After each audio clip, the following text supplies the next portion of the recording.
Lecture contents को हम देखेंगे तो यहाँ हमारे पास थ्रेड शेड्यूलिंग है, कंटेंशन स्कोप है, पी थ्रेड शेड्यूलिंग है, मल्टीपल प्रोसेसर शेड्यूलिंग है, approaches to multiple processor scheduling है और मल्टीकोर प्रोसेसर्स हैं। यहाँ पे हमारे पास थ्रेड शेड्यूलिंग है। तो सबसे पहले शेड्यूलिंग की बात करें तो शेड्यूलिंग का बेसिक पर्पस यूटिलाइज करना होता है सीपीयू को फुली।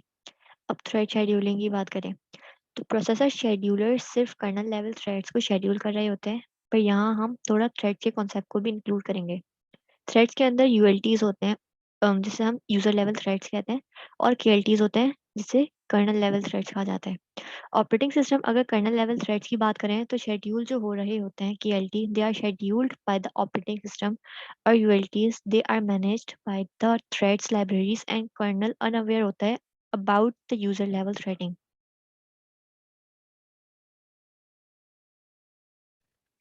अब हम यहाँ शेड्यूलिंग इश्यूज देखेंगे कि scheduling uses related to the user level thread ULTs and kernel level threads KLTs। यहाँ है हमारे पास contention scope। contention का मीनिंग है कंपटीशन। अब यहाँ हम थ्रेड की बात कर रहे हैं यूएलटी एंड केएलटी, तो यहाँ हम कंटेंशन स्कोप को किस रेफरेंस में बात करेंगे कि threads are compete for the use of physical CPUs. Threads compete कर रहा हो और उनके बीच कंपटीशन, और किस चीज़ का कंपटीशन है, क्या रिसोर्सेज के लिए, बेसिकली वो सीपीयू है। केएलटी एंड यूएलटी कंपेयर कर रहे होते हैं for the physical secure CPU. दो कैटेगरीज आ जाती हैं इसमें। एक में हमारे पास होता है प्रोसेस कंटेंशन स्कोप जिसे पीसीएस कहा जाता है, और दूसरा system contention scope SCS. Processor contention scope में इसमें मैनी टू मैनी और मैनी टू वन जो मॉडल में पढ़ा था उसमें पीसीएस में हम डिस्कस करेंगे। मैनी टू वन हमें पता है कि हमारे पास मैनी यूजर लेवल थ्रेड्स होते हैं और एक कर्नल लेवल थ्रेड होता है। दूसरा हमें हमने पढ़ा है था मैनी टू मैनी, जिसमें मैनी यूएलटी थे और मैनी केएलटी थे, और उसमें मैपिंग हो रही होती है जो पीसीएस जो आपके पास हो रही है वो सेम हो रही है between the threads that are belong to the same process. Basically किस थ्रेड को रन करना है केएलटी के ऊपर ये कहलाता है पीसीएस। और ये जो कंपटीशन हो रहा होता है for the CPU that take place between the threads that belong to the same process. दूसरा जो सिस्टम कंटेंशन स्कोप एससीएस है, ये अगर होता है वन टू वन में, यहाँ पर ये डिसाइड होता है कि कौन सा कर्नल थ्रेड शेड्यूल होगा सीपीयू पर। कंपटीशन होता है फॉर सीपीयू, बट यहाँ पर केएलटी रन ऑन वन और मोर सीपीयूज। बेसिकली कंटेंशन आपके पास एससीएस कहलाता है, और पीसीएस की जो शेड्यूलिंग होती है वो बेसिकली प्रायोरिटी की बेसिस पे हो रही होती है, और इसमें प्रोग्रामर्स पर डिपेंड करता है कि वो किसको कैसे शेड्यूल करें या सेट करें प्रायोरिटी। प्रोग्रामर्स के पास इतने राइट्स होते हैं। यहाँ पर जो है वो टाइम स्लाइस की कोई गारंटी नहीं होती है थ्रेड्स की प्रायोरिटी में। अब है हमारे पास P thread scheduling. P thread scheduling provides for specific scope contention. यहाँ जो प्रोग्राम आपके पास रन हो रहे होते हैं थ्रेड का वो पॉसिक्स है प्रोग्राम, पी थ्रेड प्रोग्राम। इसकी दो कैटेगरीज हैं। पहली है पी थ्रेड स्कोप प्रोसेस। इसमें it schedules thread through PCS. ये शेड्यूल कर रहा होता है यूजर थ्रेड्स को to the available light weight process. ये शेड्यूलिंग थ्रू प्रोग्राम के थ्रू हो रही होती है या पीसीएस के थ्रू। और दूसरी है P thread scope system. It schedule through SCS. इसमें शेड्यूलिंग पर्टिकुलर एससीएस पे हो रही होती है, जैसे एलडब्ल्यूपी पर हो रही होती है bye binding user level threads, effectively implementing a one-to-one model।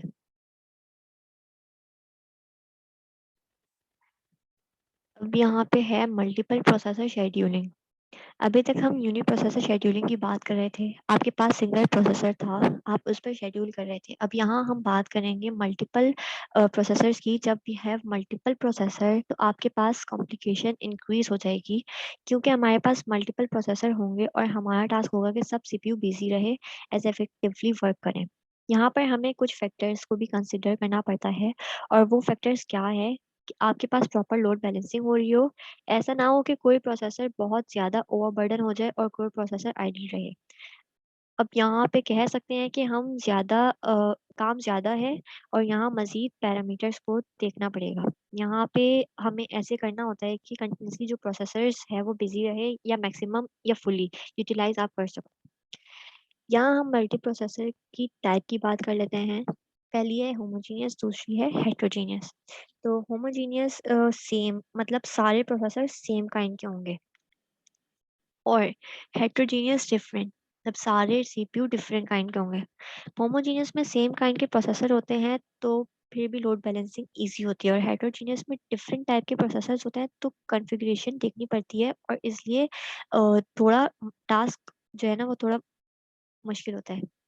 Heterogeneous में जैसे हम बात कर रहे थे कि डिफरेंट पैरामीटर्स को देखना पड़ेगा, एग्जांपल आपने यहाँ दी है, we need some special scheduling constraints such as devices which are connected via a private bus to only one of the CPU. यहाँ है approaches to multi processor scheduling. दो टाइप्स के अप्रोचेस की हम बात करेंगे, पहली एसिमेट्रिक मल्टी प्रोसेसिंग और दूसरी है सिमेट्रिक मल्टी प्रोसेसिंग। तो एसिमेट्रिक मल्टी प्रोसेसर की अंदर ये होता है, इसमें आपका जो एक प्रोसेसर है वो मास्टर होता है और remaining processor user code run कर रहे होते हैं। जो आपका मास्टर प्रोसेसर होता है वो कर्नल के कोड को रन कर रहा होता है। ये जो स्कीम होती है वो सिंपल कंसिडर की जा रही होती है, तो यहाँ आपके पास डाटा शेयरिंग की नीड कम हो गई है। सिमेट्रिक में इसमें जितने भी प्रोसेसर होते हैं इक्वल लेवल के ऊपर होते हैं और सेल्फ शेड्यूलिंग कर रहे होते हैं। यहाँ पर जो प्रोसेसर अब है वो आपके पास एक कॉमन रेडी क्यू में भी हो सकते हैं और सेपरेट रेडी क्यू में भी हो सकते हैं। यहाँ पे एक पॉइंट लिखा है वर्चुअली, तो ऑल मॉडर्न ओएसईएस सपोर्ट एसएमपी। तो इसमें क्या है कि यहाँ पे आपके पास जितने भी मॉडर्न ओएस है दे सपोर्ट एसएमपी, जिसके अंदर आपके पास सेल्फ शेड्यूलिंग होती है। यहाँ है प्रोसेस एफिनिटी। एफिनिटी का मीनिंग होता है अफेक्शन या रिलेशनशिप विद द प्रोसेसर्स। इसको समझने के लिए देखें, we all know processor contain caches, so speed up करता है और मोस्ट रिसेंटली एक्स स्टेटस में होता है, ताकि जब हम उसको वापस कॉल करें तो इजीली ऑपरेटिंग सिस्टम को कैशे में से मिल जाए। इन मल्टी प्रोसेसिंग अगर हम एक प्रोसेसर से दूसरे प्रोसेस में स्विच होना होगा तो मल्टीपल प्रोसेस हो हैं, तो पहले प्रोसेसर एक प्रोसेस पर रन होगा, उसका डाटा उसकी कैशे में लोड हुआ, फिर next time may be reschedule हुआ, दूसरे प्रोसेसर को उस प्रोसेसर की कैशे में भी लोड होना पड़ेगा। तो अब यहाँ पे प्रॉब्लम क्या आ रही है, अब किसी और प्रोसेसर पे रीशेड्यूल हो तो हमें अगेन डाटा को रीलोड करना पड़ेगा, और इसलिए यहाँ पर कैशे का बेनिफिट तो खत्म होता है, नजर आ रहा है ना, अगर दोबारा रीशेड्यूल करने पर रीलोड करना पड़ रहा है। अच्छा, the most SMP system avoid कर रहे होते हैं ये प्रोसेस की माइग्रेशन को to another and trying to run a processor on a same processor, this known as process affinity. तो हम रीलोड से बचने के लिए प्रोसेस एफिनिटी क्रिएट कर देते हैं। सॉफ्ट एफिनिटी इसमें क्या होता है कि सेम प्रोसेसर पर रखते हैं लेकिन हार्डनेस नहीं है, इन केस कोई प्रॉब्लम आ रही है तो माइग्रेट भी हो सकता है। और हार्ड एफिनिटी इसमें हम हार्ड कोर कर देते हैं कि प्रोसेस कहीं और मूव ना करे। लिनक्स में हार्ड एफिनिटी होती है। यहाँ पर देख यहाँ पर ऐसा है कि मेन मेमोरी आर्किटेक्चर जो है वो अफेक्ट कर सकता है प्रोसेस एफिनिटी को। If particular CPU have faster access to memory on the same chip or board than to other memory loaded elsewhere। यहाँ पे हमारे पास डायग्राम है जिसमें जो है वो CPU, पहले वाले में CPU फास्ट एक्सेस कर रहा है मेमोरी को और दूसरे वाले में CPU मेमोरी पे जा रहा है और फिर CPU फास्ट एक्सेस कर रहा है।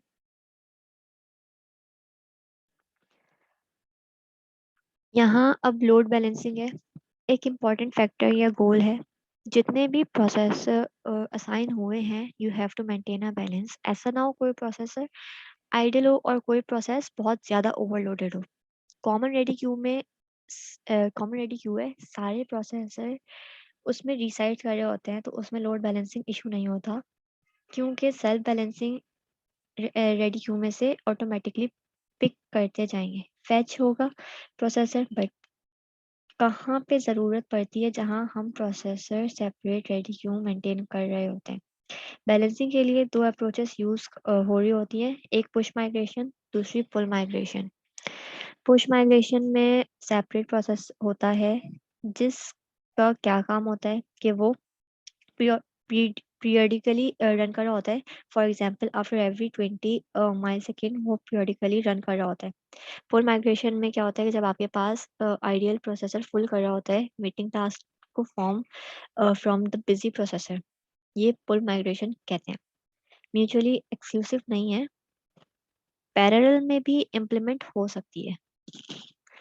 उसके बाद यहाँ पे दो कॉन्सेप्ट्स डिस्कस किए हैं, load balancing and process affinity.